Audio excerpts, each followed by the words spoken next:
एक गांव में गगन और रामू नाम के दो गहरे मित्र रहते थे। उनकी मित्रता उनके गांव के अलावा आसपास के गांव में भी प्रसिद्ध थी। एक दिन गगन और रामू मेहनत से खेत में काम कर रहे थे कि तभी खेत का मालिक चंदूनाथ वहां आ पहुंचा। आहा, अरे भाई, तुम दोनों की मित्रता को जब जब मैं देखता हूं तो मुझे आल्हा और ऊदल की जोड़ी याद आ जाती है। बाकी तुम दोनों की मित्रता है तो कमाल। वाह वाह वाह वाह, क्या बात है। वैसे आज के दौर में ऐसी मित्रता भला कहां देखने को मिलती है? हे चंदूनाथ जी, क्या आप हमारी प्रशंसा करने के लिए यहाँ आए हैं या फिर किसी काम से? अगर चंदूनाथ जी सोचते हैं कि प्रशंसा करने से हम आज की मजदूरी छोड़ देंगे तो ये गलत फहमी है, क्योंकि घोड़ा अगर घास से दोस्ती कर लेगा तो वो खाएगा क्या? अरे अरे, नहीं नहीं भाई, मैं कौन सा घोड़े को घास से दोस्ती करने को बोलता हूं। अरे तुम्हें देखकर मन को बड़ी शांति मिलती है। ऐसी मित्रता हर मित्रों के बीच में होना चाहिए। चलो भाई मेरे घोड़ों, मन लगा के काम करो। चलो चलो चलो। इतना कहकर चंदूनाथ वहां से चला गया।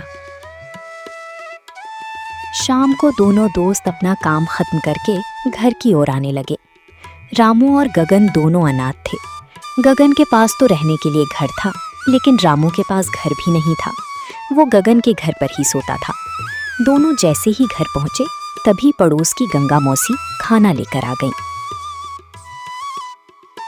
अरे मौसी, आज आप फिर हमारे लिए भोजन लेकर आ गईं। आप हर बार हमारी इतनी चिंता करती हैं कि मन भावुक हो जाता है। हमने तो आपसे कुछ कहा भी नहीं था, फिर भी आप हमारे लिए इतना सोचती हैं। आपका ये स्नेह और अपनापन हमारे लिए बहुत मायने रखता है। सच कहूं, आपके आने से घर में एक अलग ही खुशी आ जाती है। हाँ गंगा मौसी, आप फिर से हमारे लिए भोजन ले आए। आपका ये स्नेह देखकर मन सचमुच खुश हो जाता है। हर बार आप हमारी चिंता करती हैं और हमारा ख्याल रखती हैं। हमने तो आपसे कुछ कहा भी नहीं था, फिर भी आप इतना कष्ट करके आ गई। सच में मौसी, आपका ये अपनापन हमारे लिए बहुत बड़ी बात है। हाँ, आज मेरे घर में तुम्हारी पसंद की ही सब्जी बनी थी। मैंने सोचा कि तुम दोनों सारा दिन मेहनत करते हो, फिर घर आकर खाना भी बनाना पड़ता है, थक जाते होंगे। इसीलिए तुम्हारी मेहनत को थोड़ा कम करने के लिए मैं खाना ले आई हूँ। चलो जल्दी से हाथ धो लो। गगन और रामू तुरंत हाथ धोकर आ गए। गंगा मौसी उन्हें खाना परोसने लगी। तुम दोनों की मित्रता हमारी गांव की मिसाल है। अच्छा ये बताओ, अब तुम दोनों जवान हो गए हो, लेकिन साथ रहते हो, एक जैसे वस्त्र पहनते हो, एक ही जगह काम करते हो, पसंद भी एक ही, तो क्या तुम दोनों एक ही लड़की से शादी करोगे? ये कैसी बातें कर रही हो मौसी? हम दोनों भले ही सारे काम हमेशा साथ मिलकर करते हों, एक दूसरे का सुख दुख भी साथ बांटते हैं और हर मुश्किल में साथ खड़े रहते हैं, लेकिन जीवन के कुछ रिश्ते और जिम्मेदारियां अलग होती हैं। पत्नी तो आखिर अलग ही लाएंगे ना मौसी? जानती हूँ, मैं तो मजाक कर रही थी। इतना कहकर गंगा मौसी वहां से चली गई। उनके जाने के बाद रामू गहरी सोच में डूब गया। क्या हुआ मित्र? तुम आज कुछ ज्यादा ही शांत और चिंतित दिखाई दे रहे हो।